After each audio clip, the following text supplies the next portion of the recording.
बिस्मिल्लाहिर्रहमानिर्रहीम। अस्सलाम वालेकुम नादरीन, आप यूट्यूब चैनल देख रहे हैं। मैं इमरान खान हूं। नादरीन, एक तो 10 मई की सजाएं हैं। इमरान खान साहब के घर के बारे में ये खबर आई कि जनाब उसको कहीं नीलाम किया जा रहा है, बनी गाला वाला। उसकी हकीकत क्या है वो भी आपको मैं बताता हूं। फिर इस फैसले के ऊपर जो रद्द-ए-अमल है वो भी, और बाजोड़ में एक ऑपरेशन जारी है इमरान खान साहब के हुक्म के बावजूद।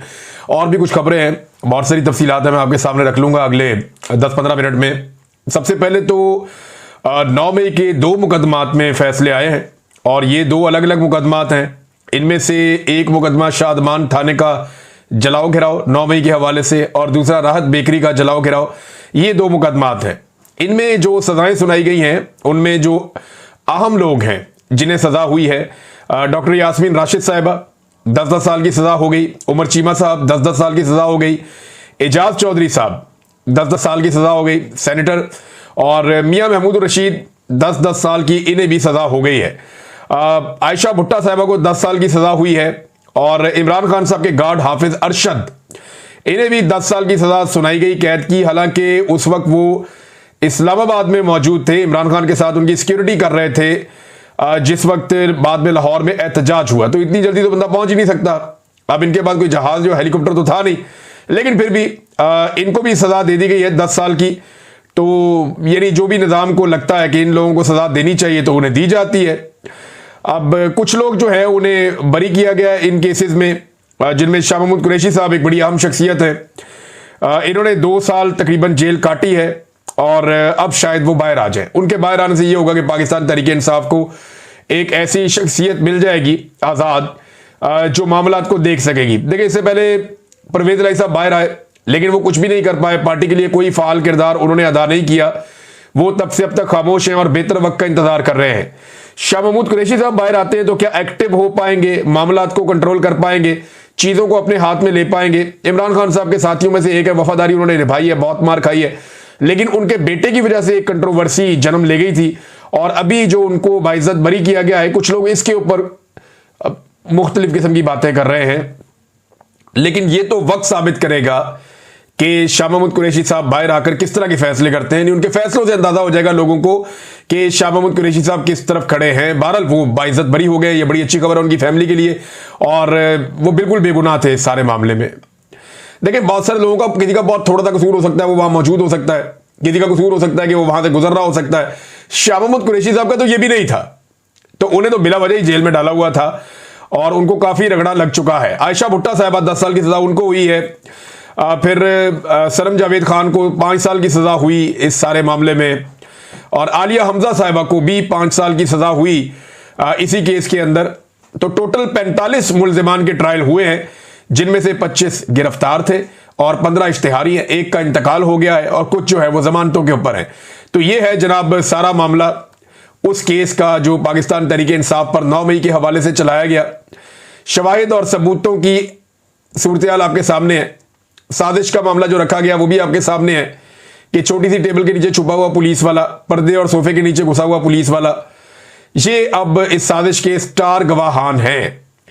साजिश वाला मामला तो अब आपके सामने है। वो पहले दिन से आपको आइडिया है कि वो 2 नंबरी हो रही है। अब ये जो लोग हैं जिन्हें सजाएं दी जा रही, क्या ये क्रिमिनल हैं या ये मुसल्ला लोग हैं? यानी एक खबर आती है पाकिस्तान में कि उज़ैर बलोच बाइज्जत बरी हो गए, और दूसरी खबर आती है पाकिस्तान में कि यास्मीन राशिद, उन्हें 10-10 साल की सजा हो गई। अब इन दोनों को अगर आप गौर से देखें तो आपको पता चल जाएगा आज पाकिस्तान कहां खड़ा हुआ है। पाकिस्तान की मिलिट्री एस्टेब्लिशमेंट के लिए गुनाह यह नहीं है कि आपने कितने आदमी मारे या कितना आपने दहशत फैलाई। पाकिस्तान की मिलिट्री एस्टेब्लिशमेंट के लिए गुनाह यह है कि आप मिलिट्री एस्टेब्लिशमेंट के मफाद के खिलाफ क्यों चले। यह है असल कहानी। फैसले पर पीटीआई का रद्द-ए-अमल, ये मैं आपको पढ़ के सुना देता हूं कि शदीद रद्द-ए-अमल दिया उन्होंने। 9 मई के पुरतशद्दुद वाक़यात के हवाले से लाहौर की इंसदादी दहशतगर्दी की अदालत की जानिब से पार्टी की सीनियर क़यादत और कारकुनों को सुनाई गई सजाएं इंसाफ और अदल के मुंह पर एक तमाचा हैं। ये फैसले कानूनी उसूलों और मुनसिफाना ट्रायल के तमाम तकाज़ों को नजरअंदाज करते हुए सियासी इंतकाम की बुनियाद पर दिए गए हैं। यह अमर इंतहाई अफसोसनाक है कि इन मुकदमात में शफाफियत को यकसर बालाए ताक रखा गया और मुल्जिमान को अपने दिफा का मौका तक नहीं दिया गया। कानूनी तकादे पूरे किए बगैर देर रात तक बंद कमरों में ट्रायल चलाए गए, और इन ट्रायल्स के अंदर जो है वो सहाफियों को भी नहीं आने दिया जा रहा था। जब ट्रायल्स का इख्तिताम हो रहा था, चीजों को कंक्लूड किया जा रहा था, तो सहाफी क्योंकि रिपोर्ट करते थे जो भी अदालत के अंदर ऐसी चीजें हो रही थी जो नाइंसाफी पर मबनी थी, तो फिर सहाफियों का दाखिला भी बंद कर दिया गया। ये ट्रायल बिल्कुल वैसे ही किया गया जैसे मिलिट्री कोर्ट्स के अंदर ट्रायल हुआ था। भारत पाकिस्तान तरीके इंसाफ ने उसके ऊपर जो है वो इस सजा सुनाना आइन और इंसाफ दोनों का मजाक करार दिया है और एक तयशुदा स्क्रिप्ट के तहत ये फैसले सुनाए जा रहे हैं। जाहिर होता है कि इन फैसलों का मकसद सिर्फ और सिर्फ तहरीक इंसाफ को दीवार से लगाना और इसकी क़यादत और कारकुनों को खौफजदा करना है। तो नाज़रीन, सादी सी बात यह है, वन लाइनर, ये जज हैं जनाब मंजर अली गुल साहब, इन्होंने ये फैसला सुनाया। जज मंजर अली साहब ने, ये अगर तस्वीर आप इनकी देख भी लें तो अब जनाब ये हैं जज साहब जिन्होंने ये फैसला सुना दिया। एक तरफ उज़ैर बलोच की बाइज्जत बरी होने की खबर आती है, दूसरी तरफ यास्मीन राशिद, आलिया हमजा, सनम जावेद खान और आयशा भुट्टा को 5-5, 10-10 साल की सजाएं सुनाने की खबर आती है। ये इस वक्त पाकिस्तान की सूरत हाल है। अब आए नाजरीन, इमरान खान साहब का घर बनीगाला वाला, सुबह खबर आती है कि जनाब उनको फरोख्त किया जा रहा है या उसको नीलामी उसकी हो रही है और फिर हर तरफ शोर मच जाता है। सलमान अकरम राजा साहब भी एक ट्वीट कर देते हैं इसके बारे में, वो ये कहते हैं जी मुझे इसके बारे में भी पता नहीं था, लेकिन अभी ये खबर आई है तो इसके ऊपर फिर हम देखेंगे। लेकिन ऐसा हुआ कुछ नहीं, बल्कि ये इमरान खान साहब का बनीगाला का घर नीलाम नहीं हो रहा था, क्योंकि देखिए नीलामी का कोई अदालत से ऑर्डर ही नहीं है ना। वैसे तो पाकिस्तान में कुछ भी हो सकता है, लेकिन बनीगाला का जो घर है इमरान खान साहब का, उसकी नीलामी का कोई ऑर्डर नहीं था।